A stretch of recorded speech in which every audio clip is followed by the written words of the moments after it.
హాస్పిటల్లో వరంగల్లో హైదరాబాద్ జరిగే చికిత్స కూడా భూపాలపల్లిలో చేయించే విధంగా ఇంకా కార్డియా department, urology, nephrology, plastic surgery, gynaec అదేవిధంగా కార్డియా డిపార్ట్మెంట్ను కూడా భూపాలపల్లిలో ఏర్పాటు చేయమని కోరాం. గోరుకొత్తపల్లిలో ప్రైమరీ హెల్త్ సెంటర్ను కూడా కొత్త హాస్పిటల్ తీసుకొస్తున్నాం. అదేవిధంగా ఈ వైద్యంలో ఎలాంటి లోటు లేకుండా చేయాలని ఒక దృఢ సంకల్పంతో చేస్తున్నాం. 102లు కూడా రేగొండకు తీసుకొస్తున్నాం. అదేవిధంగా వైద్యం, విద్య అన్ని గ్రామాలలో ప్రైమరీ స్కూల్స్, హై స్కూల్స్, అదేవిధంగా గురుకులాలలో కూడా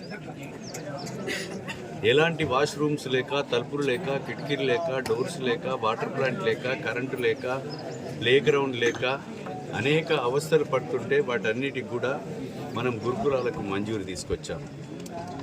అదేవిధంగా ఎస్సీ, ఎస్టీ, బీసీ, మైనారిటీ స్కూళ్ళల్లో ఏదైతే అద్దె భవనాల్లో కిరాయికి ఉంచి చదివిస్తున్నారు వాటికి కూడా 146 కోట్లు తీసుకొచ్చి గాంధీనగర్ గుట్ట ప్రభుత్వ భూమి గత పాలకులు అయితే వాళ్ళ స్వార్థం కొరకు రాయించుకుంటే, లీజ్ తీసుకుంటే దాన్ని రిటర్న్ తెప్పించేసి ఒక్కొక్క భవనానికి 25 కోట్ల రూపాయలు ఇచ్చి 146 కోట్లతో విజయదశమి నాడు శంకుస్థాపన కూడా చేశాం. అదేవిధంగా ఇంటిగ్రేటెడ్ హాస్టల్స్తో పాటు ఇండస్ట్రియల్ పార్క్ కూడా 60 ఎకరాలలో 200 యూనిట్లను కూడా ఏర్పాటు చేయబోతున్నాం.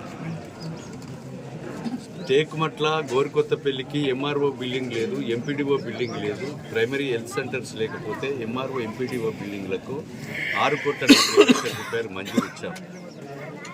అదేవిధంగా ఈరోజు అన్ని రకాలుగా విద్యను, వైద్యను ముందుకు తీసుకుపోవడమే కాకుండా గత వర్షాకాలము బీఆర్ఎస్ ప్రభుత్వంలో జూలై 17వ తారీఖు రోజున 63 సెంటీమీటర్ల వర్షం పడి 124 చెరువులు దిగి 1100 పశువులు చనిపోయి, అదేవిధంగా